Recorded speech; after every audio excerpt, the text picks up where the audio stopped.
SM. Krishna ಅವರು ಇನ್ನಿಲ್ಲ ಅನ್ನುವ ವಿಚಾರ ಗೊತ್ತಾಗ್ತಾ ಇದ್ದಂತೆ ಬೆಂಗಳೂರಿಗೆ ದೌಡಾಯಿಸುವಂಥ DCM DK ಶಿವಕುಮಾರ್ ಅವರು ಅಂತಿಮ ದರ್ಶನವನ್ನು ಪಡೆದ ಬಳಿಕ ಭಾವುಕರಾಗ್ತಾರೆ. ಅವರಿಬ್ಬರ ಸಂಬಂಧ ಹೇಗಿತ್ತು ಅನ್ನೋದನ್ನು ಕೂಡ ಅವರು ಮಾಧ್ಯಮಗಳ ಜೊತೆ ಹಂಚಿಕೊಂಡಿದ್ದಾರೆ. ಏನು ಹೇಳಿದ್ದಾರೆ ನೋಡ್ಕೊಂಬನ್ನಿ.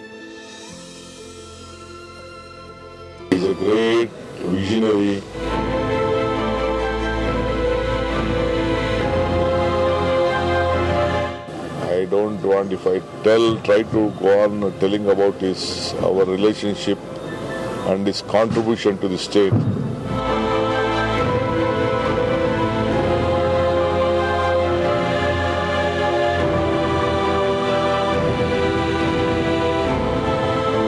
ಸಂಬಂಧ ತಂದೆ ಮಗನ ಸಂಬಂಧ ಎಲ್ಲರಿಗೂ ಗೊತ್ತಿರುವಂಥ ವಿಚಾರ.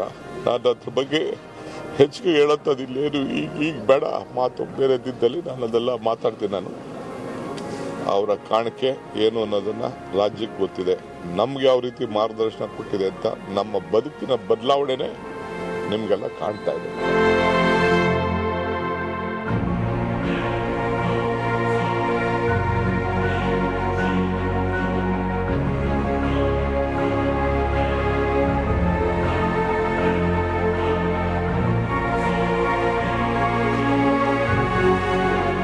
ಸಾಧನೆ ನಾನು ಏನು ಹೇಳಲಿ, ಸಾಧನೆ ಎಲ್ಲ ನಿಮ್ಮ ಕಣ್ಣಲ್ಲೇ ಇದೆ. ವಿಕಾಸಸೌಧ ಅಂದರೆ ರಾಜ್ಯಕ್ಕೆ ವಿಕಾಸ ಆಗಲಿ ಅಂತೇಳಿ ವಿಕಾಸಸೌಧ ಕೊಟ್ಟಿದ್ರು. ಉದ್ಯೋಗ ಸೌಧ ಅಂತಂದರೆ ಎಲ್ಲರಿಗೂ ಉದ್ಯೋಗ ಸಿಗಲಿ ಅಂತ ಉದ್ಯೋಗ ಸೌಧವನ್ನು ಅವರು ಕೊಟ್ಟರು. ಪುಟಾಣಿ ಮಕ್ಕಳಿಂದ ಹಿಡಿದು ಬಿಸಿ ಊಟ ಕಾರ್ಯಕ್ರಮದಿಂದ ಹಿಡಿದು ರಾಜ್ಯಕ್ಕೆ ಒಂದು ದೊಡ್ಡ ಆರ್ಥಿಕವಾದಂಥ ಶಕ್ತಿಯನ್ನು ನೀಡಿದವರು. ಇವತ್ತು ಬ್ರಿವೇಜ್ ಕಾರ್ಪೊರೇಷನ್ ಪ್ರಾರಂಭ ಮಾಡಿ ರಾಜ್ಯಕ್ಕೆ ಹೆಚ್ಚು ಹಣ ಶೇಖರಣೆ ಮಾಡಬೇಕಾಗಿತ್ತು ಅಂದರೆ ಅವರು.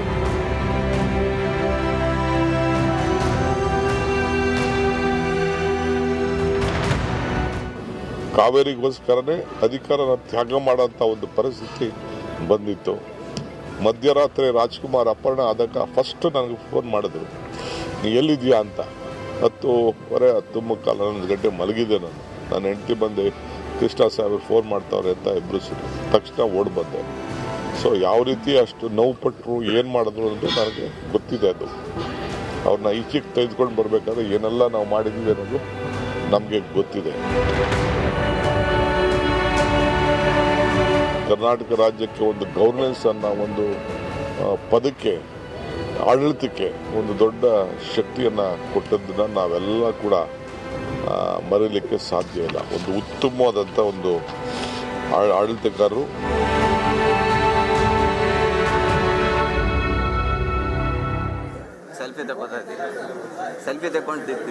ಇನ್ನು ಅಂತಿಮ ದರ್ಶನವನ್ನು ಪಡೆದಕ್ಕೆ ಈಗ CM ಸಿದ್ದರಾಮಯ್ಯ ಅವರು ಆಗಮಿಸಿದ್ದಾರೆ. ಇವತ್ತು ಬೆಳಗ್ಗೆ ಕಲಾಪದಲ್ಲಿ ಮಾತಾಡುವಾಗ CM ಸಿದ್ದರಾಮಯ್ಯ ಅವರು ಸಾಕಷ್ಟು ವಿಚಾರಗಳನ್ನು ಹಂಚಿಕೊಂಡಿದ್ರು. ಒಂದು ಕಡೆ ವಿಪಕ್ಷ ನಾಯಕ ಆರ್ ಅಶೋಕ್ ಅವರು, CT ರವಿ ಅವರು ಆಗಮಿಸಿದರು.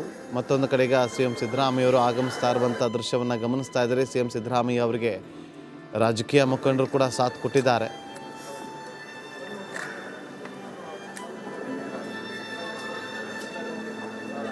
ಸುಮಾರು 60 ವರ್ಷಗಳ ಕಾಲ ಸುದೀರ್ಘವಾದಂತಹ ಒಡನಾಟವನ್ನು ಕಾಂಗ್ರೆಸ್ನಲ್ಲಿ ಇಟ್ಟುಕೊಂಡಿದ್ದಂಥವರು ಎಸ್.ಎಂ. ಕೃಷ್ಣ ಅವರು. ಅದಾದ ಬಳಿಕ ಅವರು BJPಗೆ ಬರ್ತಾರೆ.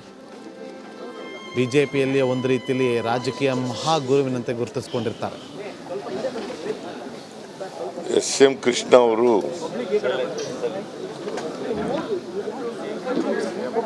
ನಮ್ಮನ್ನೆಲ್ಲ ಅಗಲಿದ್ದಾರೆ. ಅವರು ಒಬ್ಬ ದೂರದೃಷ್ಟಿ ಇದ್ದಂಥ ಮುತ್ಸದ್ದಿ ರಾಜಕಾರಣಿ.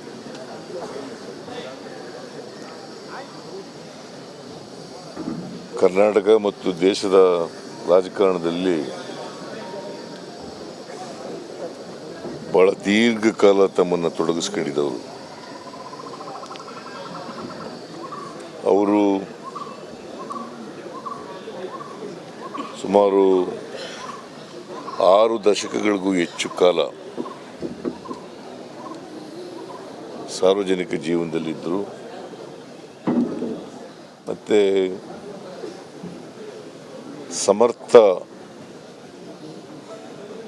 ಆಡಳಿತಗಾರರಾಗಿ ಕೂಡ ಇದ್ದರು. ಕೆಲವೇ ರಾಜಕಾರಣಿಗಳಲ್ಲಿ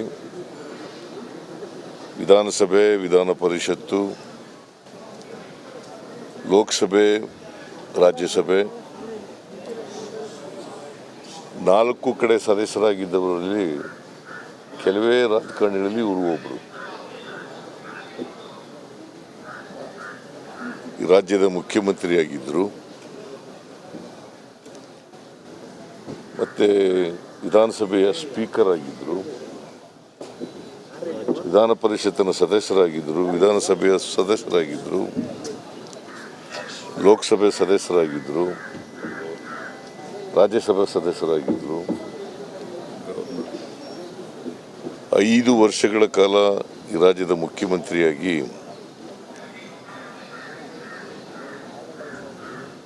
ಬೆಂಗಳೂರನ್ನು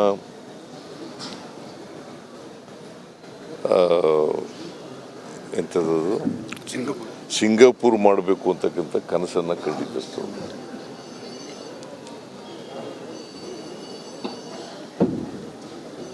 ಅವರು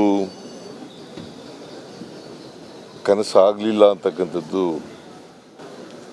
ಕೇವಲ 4.5 ವರ್ಷಗಳು ಮಾತ್ರ ಮುಖ್ಯಮಂತ್ರಿಯಾಗಿದ್ದದ್ದು. ಆದರೆ IT ಬೆಳವಣಿಗೆಗೆ ಕರ್ನಾಟಕದಲ್ಲಿ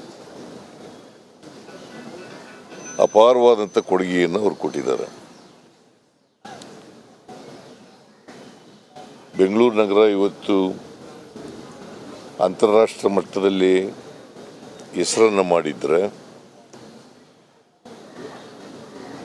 ಅದು ಅಂತಾರಾಷ್ಟ್ರೀಯ ನಕ್ಷೆನಲ್ಲಿ ಸ್ಥಾನವನ್ನು ಪಡ್ಕೊಂಡಿದ್ರೆ SM ಕೃಷ್ಣ ಅವರ ಕೊಡುಗೆನೂ ಕೂಡ ಭಾಳ ಇದೆ ಅಂತಕ್ಕಂಥದ್ದನ್ನು ನಾವು ಮರೀಲಿಕ್ಕೆ ಸಾಧ್ಯ ಇಲ್ಲ. ಇವತ್ತು ಬೆಂಗಳೂರು ನಗರ ಸಿಲಿಕಾನ್ ವ್ಯಾಲಿ ಆಫ್ ಇಂಡಿಯಾ ಆಗಬೇಕಾದ್ರೆ SM ಕೃಷ್ಣ ಅವರ ಕೊಡುಗೆ ಅಪಾರವಾಗಿದೆ. ಅವರು ಮುಖ್ಯಮಂತ್ರಿಯಾಗಿದ್ದಂಥ ಸಂದರ್ಭದಲ್ಲಿ ಅನೇಕ ಸವಾಲುಗಳನ್ನು ಎದುರಿಸಬೇಕಾಗಿ ಬಂತು. ಒಂದು ಬರಗಾಲ ಇದ್ದದ್ದು ಅವ್ರ ಕಾಲದಲ್ಲಿ, ಎರಡನೇದು ಡಾಕ್ಟರ್ ರಾಜ್ಕುಮಾರ್ ಅವರನ್ನು ವೀರಪ್ಪನ್ ಕಾಡುಗಳ್ಳ ಅವ್ರನ್ನ ಅಪಹರಿಸಿಬಿಟ್ಟಿದ್ರು. ಆಮೇಲೆ ಕಾವೇರಿ ವಿವಾದ, ಇವೆಲ್ಲದರಲ್ಲೂ ಕೂಡ ಭಾಳ ಜಾಣ್ಮೆಯಿಂದ ವ್ಯವಹರಿಸಿದ್ರು. ಮತ್ತು ರಾಜ್ಯಪಾಲರಾಗೂ ಕೂಡ ಕೆಲಸ ಮಾಡಿದರು, ಮಹಾರಾಷ್ಟ್ರದ ರಾಜ್ಯಪಾಲರಾಗಿ ಕೆಲಸ ಮಾಡಿದರು. ನಾನು ಅವರು ರಾಜ್ಯಪಾಲರಾಗಿದ್ದ ಸಂದರ್ಭದಲ್ಲಿ ಕಾಂಗ್ರೆಸ್ಸನ್ನು ಸೇರೋದಕ್ಕಿಂತ ಮುಂಚಿತವಾಗಿ ನಾನು ಮುಂಬೈಗೆ ಹೋಗಿದ್ದೆ. ನಾನು, ಮಾದೇವಪ್ಪ, ಇಬ್ರಾಹಿಮು ನಾವೆಲ್ಲರೂ ಕೂಡ ಮುಂಬೈಗೆ ಹೋಗಿದ್ದು. ನಾವು ಅವ್ರಿಗೆ ತಿಳಿಸೋಕ್ಕೋಸ್ಕರ ಹೋಗಿದ್ದೆ, ನಾನು ಕಾಂಗ್ರೆಸ್ ಸೇರ್ಕೊತೀನಿ ಅಂತೇಳಿ ತಿಳಿಸ್ಲಿಕ್ಕೆ. ಅವರು ಆ ಸಂದರ್ಭದಲ್ಲಿ ಒಂದು ಮಾತನ್ನು ಹೇಳಿದರು, ನೀವು ಕಾಂಗ್ರೆಸ್ ಸೇರ್ತಾ ಇರ್ತಕ್ಕಂಥದ್ದು it is N historical necessity ಅಂತ ಹೇಳಿದ್ರು. ಅಲ್ಲೇ ರಾಜಭವನದಲ್ಲಿ ಊಟ ಮಾಡಿ ಭಾಳ ಹೊತ್ತು ಇದ್ದು ಅವ್ರ ಜೊತೆಯಲ್ಲಿ ಬಂದಿದ್ದು. ಒಂದು ರೀತಿ ಸೌಮ್ಯ ಸ್ವಭಾವದ ಸಜ್ಜನ ರಾಜಕಾರಣಿ, ಯಾವತ್ತೂ ಕೂಡ ಶೇಡನ್ ರಾಜಕಾರಣ ಮಾಡಿರಲಿಲ್ಲ, ದ್ವೇಷದ ರಾಜಕಾರಣ ಮಾಡಿರಲಿಲ್ಲ. ಸೊ ಭಾಳ ದೀರ್ಘಕಾಲ ಕರ್ನಾಟಕದ ಜನರ, ದೇಶದ ಜನರ ಸೇವೆಯನ್ನು ಮಾಡಿದ್ದಾರೆ. ಅದರಿಂದ ಕರ್ನಾಟಕದ ರಾಜಕಾರಣ ಒಬ್ಬ ಒಳ್ಳೆ ವಾಗ್ಮಿಯನ್ನು, ಸಂಸತ್ಪಟುವನ್ನು ಕಳ್ಕೊಂಡಂತಾಗಿದೆ.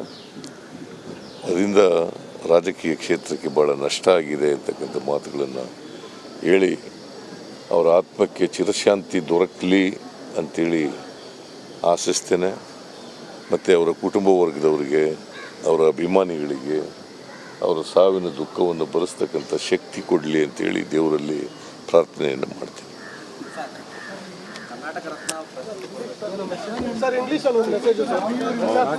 ಇಂಗ್ಲೀಷ್